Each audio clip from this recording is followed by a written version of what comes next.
I'm not the only kid who grew up this way. Surrounded by people who used to say that rhyme about sticks and stones. As if broken bones hurt more than the names we got called, and we got called them all. So we grew up believing no one would ever fall in love with us. That we'd be lonely forever.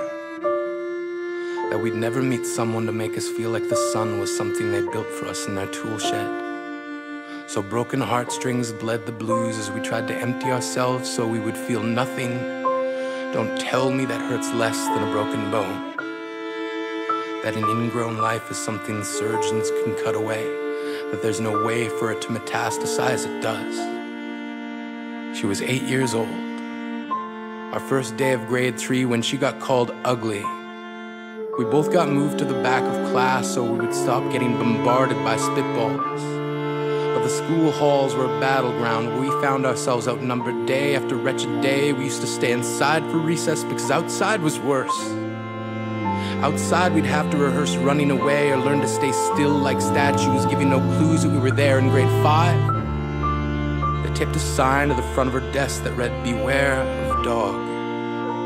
To this day, despite a loving husband, she doesn't think she's beautiful.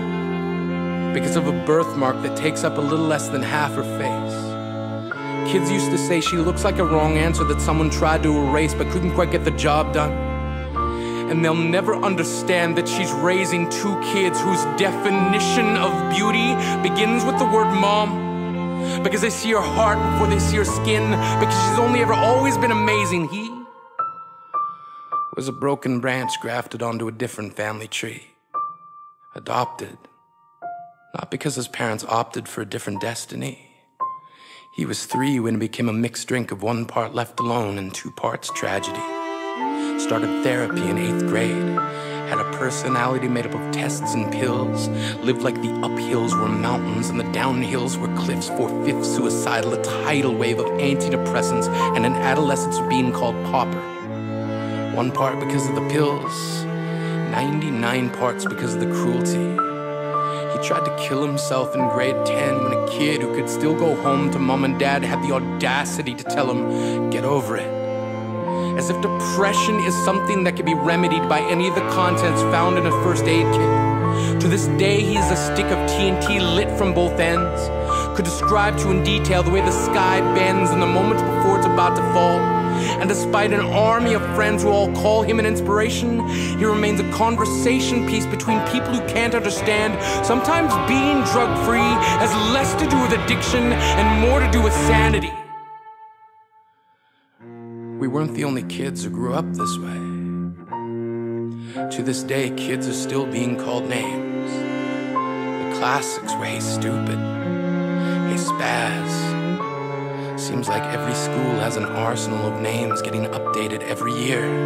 And if a kid breaks in a school and no one around chooses to hear, do they make a sound? Or they just background noise from a soundtrack stuck on repeat when people say things like kids can be cruel? Every school was a big top circus tent, and the pecking order went from acrobats to lion tamers, from clowns to carnies. All of these miles ahead of who we were freaks. Lobster claw boys and bearded ladies. Oddities juggling depression and loneliness, playing solitaire, spin the bottle, trying to kiss the wounded parts of ourselves and heal. But at night, while the others slept, we kept walking the tightrope. It was practice, and yes, some of us fell. But I want to tell them that all of this is just debris left over when we finally decide to smash all the things we thought we used to be. And if you can't see anything beautiful about yourself, get a better mirror. Look a little closer. Stare a little longer. Because there's something inside you that made you keep trying despite everyone who told you to quit.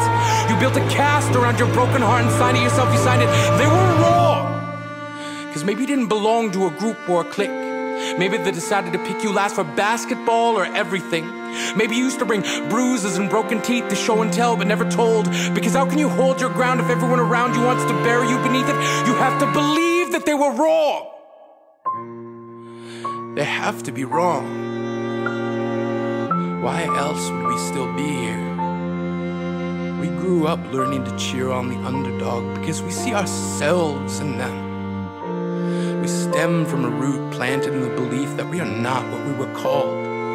We are not abandoned cars stalled out and sitting empty on some highway. And if in some way we are, don't worry.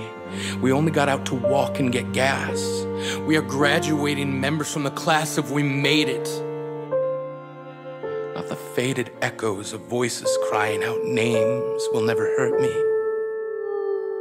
Of course, they did. But our lives will only ever always continue to be a balancing act that has less to do with pain and more to do with beauty.